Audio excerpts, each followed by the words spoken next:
Tsunami alerts have been canceled for our area as of this afternoon, and I'll have our full Fiesta forecast coming up in a moment. But looking at some of our wave heights that were recorded by the National Weather Service locally, 2.7 feet in Port St. Louis around 2:14 a.m., 1.5 foot waves in Santa Barbara around 7 a.m., and even smaller waves recorded down south in California. Though the alerts have expired for the next couple of days, we could see some strong currents in all of our local beaches. So if you are going to the beach, check in with a lifeguard before you get in the water to make sure the conditions are safe, and check in, also follow local officials.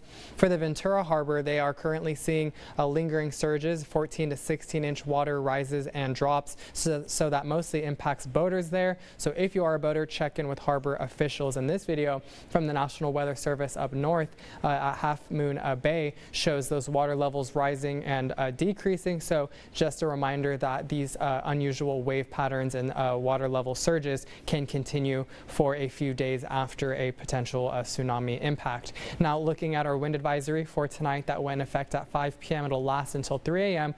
Isolated gusts up to 50 miles an hour possible. Our future track wind gusts showing speeds between 30 and 40 miles an hour. Not expecting strong winds to impact Pequeña tonight in Santa Barbara, which temperatures will be staying in the mid 60s even during the end of the event. So looking very nice and comfortable for this evening. Though late tonight we are going to see some dense fog over Santa Maria and San Luis Obispo, and into the morning hours by 6 a.m.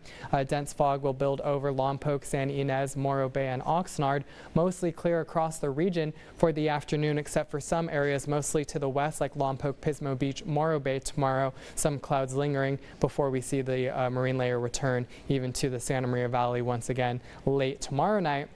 Looking ahead to digs also tomorrow night, which will be very nice, starting at 5 p.m. Temperatures just then cooling under 75 degrees and dropping into the high 60s starting at 8 p.m. Already looking ahead to the historical parade on Friday, temperatures are looking very nice, going to be warming up to 74 degrees right around the time of that parade start, and temperatures staying pleasant all the way into Friday evening. Temperatures going to be at 70 degrees even around 7 p.m.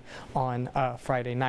Looking at our highs for tomorrow, we're seeing mid-70s for the south coast and also some mid-80s for the Santa Ynez Valley, low 70s in Santa Maria, 68 in Lompoc. But I am tracking a warm-up for the weekend. Temperature is going to be rising up to 75 degrees by this weekend in Santa Maria. High 70s will come to San Luis Obispo tomorrow, 76, going to be getting close to 80 degrees by Saturday and Sunday, 75 in Ventura and Oxnard. And here's a look at our 7-day forecast for Santa Barbara. For your Fiesta planning, going to be getting warmer, near 80 degrees on Sunday at 79. Very brief cooling expected for the first half of next week before we warm up late next week into next weekend.